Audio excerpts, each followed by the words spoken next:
when I was growing up and getting adjusted, I used to go in and I would get my neck adjusted, and the chiropractor would go, blah, blah, blah, blah, and then he'd turn me there and go, blah, blah, blah, blah. He'd get everything to go on both sides.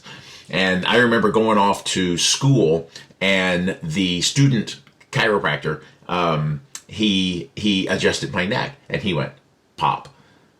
And I thought, this guy sucks. He only got one.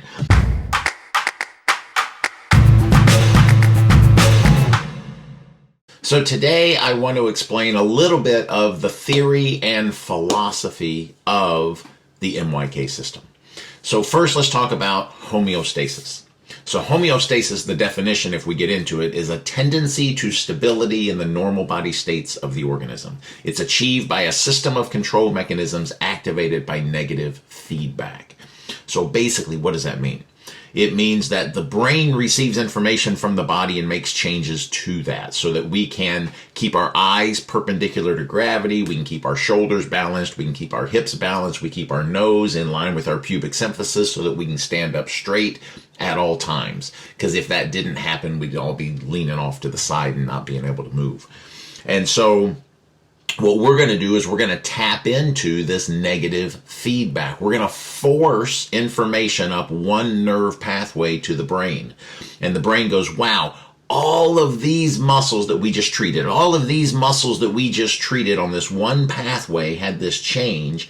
Now we're going to change to that. And we're going to either contract or relax these muscles that we never even touched. Okay. And so what happens is somebody comes in with their posture off, and then we do a treatment and they stand up, and you'll watch their posture balance. And then as soon as their posture balances, I always say, hey, you couldn't do this movement just 10 minutes ago. You couldn't raise your arm, for example. Raise your arm, and all of a sudden they can raise their arm a lot higher. What was your pain level? 10 minutes ago, your pain level was a 6 or a 7 or an 8, whatever. What is it now? And a lot of times it's a 1, a 2, a 3. And so the results that we get are like really, really, really fast because we're trying to be specific with the nervous system. All right. So it's usual for descriptive purposes to divide the nervous system into central and peripheral parts.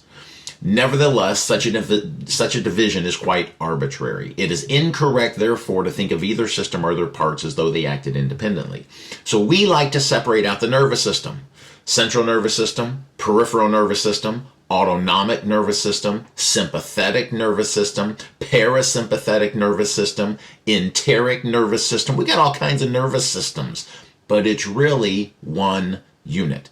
So have you ever been to the Body Show? I went to the Body Show, where they splice up the body and sing cases and all that kind of stuff. And so we were going through it. I was in Tampa, Florida, and we were going through it, and it was really cool. And I turned the corner, and it said the nervous system. And it was the brain and the spinal cord and all the nerves coming off of it. It was gorgeous. And so it was one unit, though. We separate it out for our purposes. We like to say this is this portion of the nervous system and that portion of the nervous system, but it's really one unit. It's one system.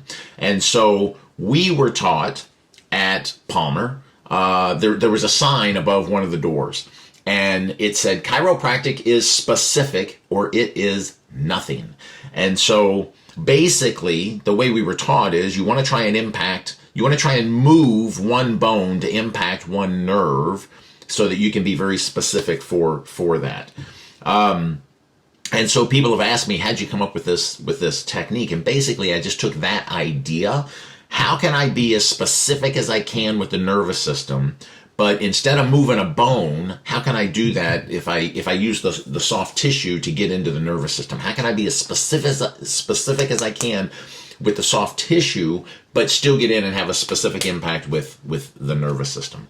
So when I was growing up and getting adjusted, I used to go in and I would get my neck adjusted, and the chiropractor would go, blah, blah, blah, blah, and then he'd turn me there and go, blah, blah, blah, blah. He'd get everything to go on both sides. And I remember going off to school, and the student chiropractor, he adjusted my neck, and he went, pop. And I thought, this guy sucks. He only got one. And then I found out later, I'm like, oh, that's actually how they train us. They're training us, try and move one bone one way to impact one nerve. And so instead of moving a bone to impact one nerve, what we're doing is we're grouping the muscles to impact one nerve. So how do we get information up to the brain? So there's 5 different tracks. Tracks 4 and 5 deal with movement. And so myokinesthetic. Myo is muscle, kinesthetic is movement. So this is the muscle movement technique that will correct and balance the nervous system. That took me like 15 years to come up with that little elevator one-line thing there.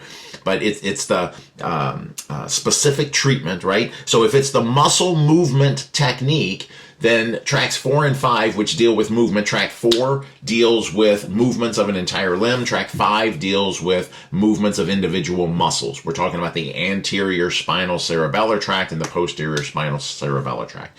So those deal with movement. Well, if this is the muscle movement technique, we're going to send information up those 2 tracks every single time we do a treatment. Now you get into how are you going to treat.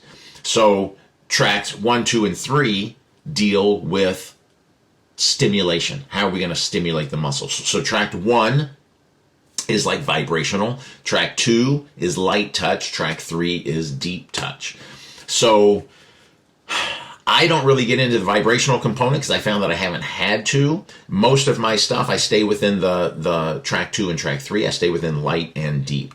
So when I first put all this information together, I had a therapist in my office that did extremely light work.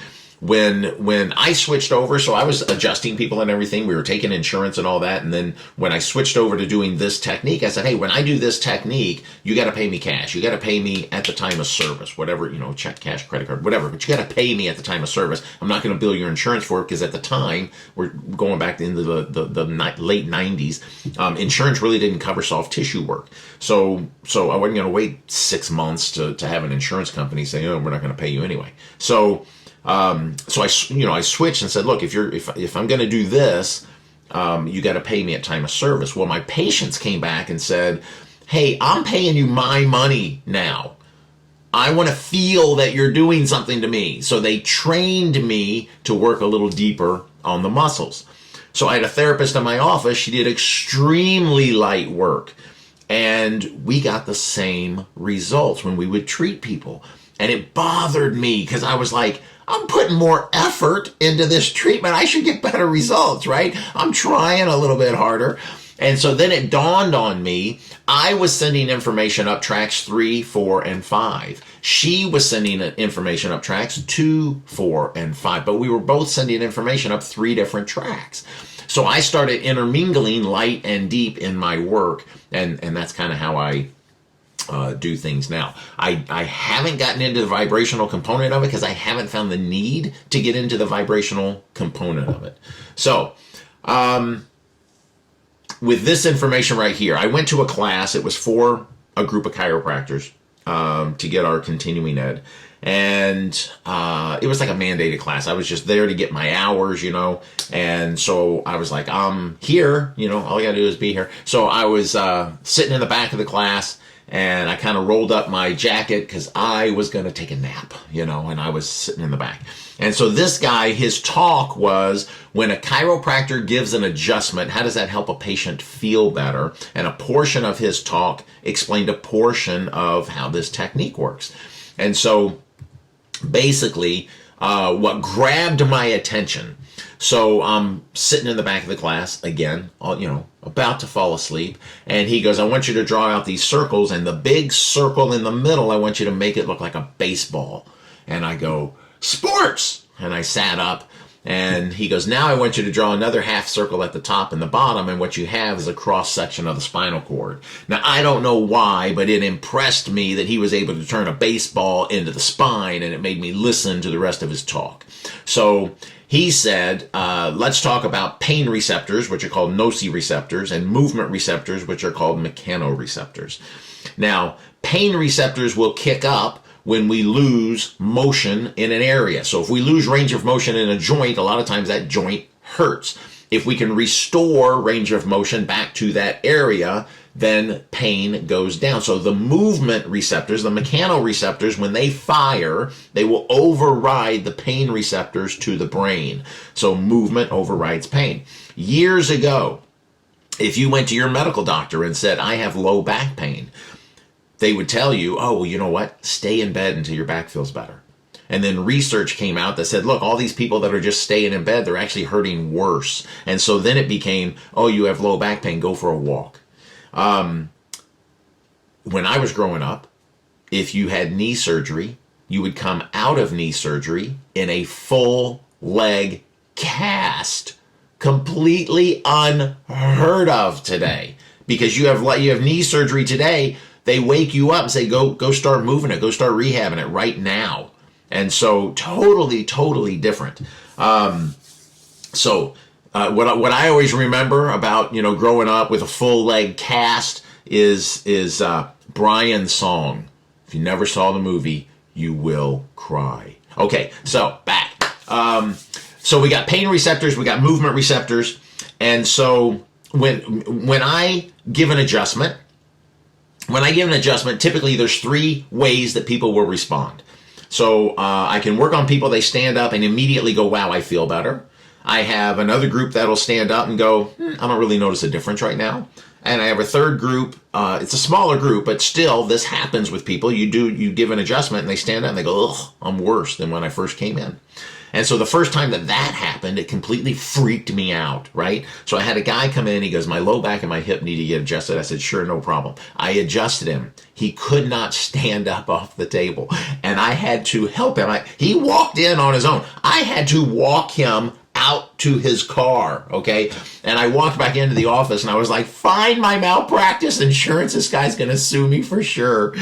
And the next day he called me. He goes, best adjustment I've ever had. I'm like, you have got to be kidding me.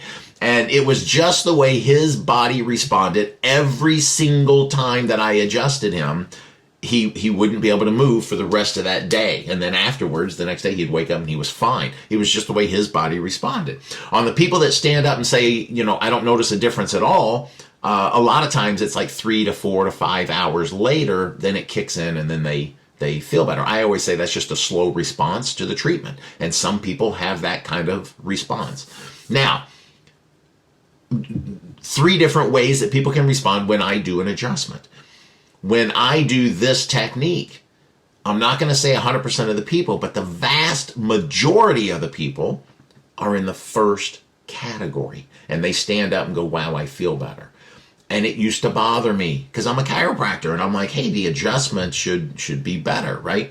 But I was getting better, faster, longer lasting results with this. And so it bothered me. So what's the process? What's a process here? So if we take the pain receptors and we say, okay, when they fire, where do they go? So they come in, they synapse in the spinal cord, they go over to the other side of the body, they travel up to the thalamus, and from there it goes up into the brain, and that is the pathway that pain takes.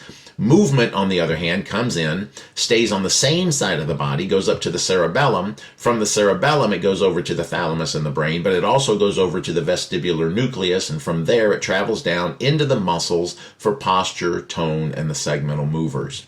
Well, I was sitting in the back of the class. I was thinking about this technique, and so I waited for the lunch break. Everybody left. The doc was up there by himself. I went up and I go, Doc, I got a question for you. What if I don't do an adjustment on somebody? What if I just treat the muscles? I know everything in the body is a two-way street. Could I not treat the muscle and follow that pathway back and stimulate that movement receptor, which when it fires is going to override the pain receptor signals to the brain? And so I'm not doing an adjustment. I'm just treating the soft tissue, but the person's standing up and feeling better. And he goes, well, you want to know something cool? If you just treat the muscle, you have a direct impact on the movement receptor. So I left there. I went home and I looked up pain receptors and movement receptors. Where are they located? They are everywhere. They're in every single muscle, tendon, ligament, joint, bone, everywhere. So if we do a myokinesthetic treatment, we're going to put a person through a range of motion. So if we're moving a muscle, a tendon, a ligament, a joint, And you could say we're moving a bone through space, okay? And so with this technique, now this is my take, I haven't proven this, but with this technique, I'm hitting every single movement receptor on a pathway. Because when we do a treatment, if we're going to do a C5 treatment, for example, I have to do all the muscles innervated by C5 on both sides, regardless of where the person is hurting. So if their pain is on the left side, I still have to treat the right side, because if you think about it, the C5 nerve comes down and then it splits and it goes into each arm. So if we want to fully impact the C5 nerve, we have to treat everything bilaterally. So in doing that, we're going to hit everything on both sides of the body, treat everything on that pathway, stimulate every single movement receptor. And so when the person stands up, if that's the nerve level that was sending the pain signals, the patient really has no choice but to stand up and go, wow, I feel better. Just from a movement standpoint. From an adjustment standpoint, if I'm going to move the bone, okay, and this is why I think I get better results, faster results, and more people stand up in that first category and say, wow, I feel better. If I'm just moving the bone, I'm only hitting the movement receptors right here. Whereas if I'm doing this technique, I'm hitting every single movement receptor on the pathway. But that's just the initial thing that happens. That's the initial thing, and a person stands up and says, wow, I feel better. The second thing that happens is we get a balancing of the posture. So you'll watch a person who is unbalanced, balance. Well, what happens when you get posture that is balanced? Pain goes down, range of motion goes up. And so now they notice a difference. And that's how we get the lasting results. If we can get the posture balanced, what we want to do is we want to bring the person in before they go out of balance. They're going to go out of balance before pain kicks up. They're going to go out of balance before range of motion goes down. So we don't want them waiting until their problem comes back. We don't want them to wait until they start hurting again. We don't want them to wait until they can't move again. We want to bring them back in ahead of that. And so right at the beginning, we're going to see them more, and then we're going to start spacing them out, spacing them out, spacing them out. And so it doesn't take a lot of treatments. You space through this really, really, really quick, but then they get the lasting results, and that's what we're looking for. We're looking for getting the person out of pain, getting them moving again, and not having the issue come back. That's the goal. So gravity comes straight down. It's the one constant that we all deal with. You don't see a lot of people walking down the street like this. Because if your head's off, if your eyes are off balance, it makes you sick. So what happens? Your brain is going to bring your eyes back up perpendicular to gravity. And then you see people with their shoulders off, right? So you don't see people walking around like this. Look, think of a person with scoliosis. They're all twisted and turned in here. But if you look at them, their nose is pretty close to being over their pubic symphysis. Because the closer that is, the better you can stand up to gravity. So they're all twisted and turned in here, but their body has balanced them back up to where that may not be perfect with a person with scoliosis, but it's going to be close where their nose is in line with their pubic symphysis so that they can keep standing up. If people were leaned over like this, you can't walk around. So you don't see people walking down the street like this, all bent off to the side.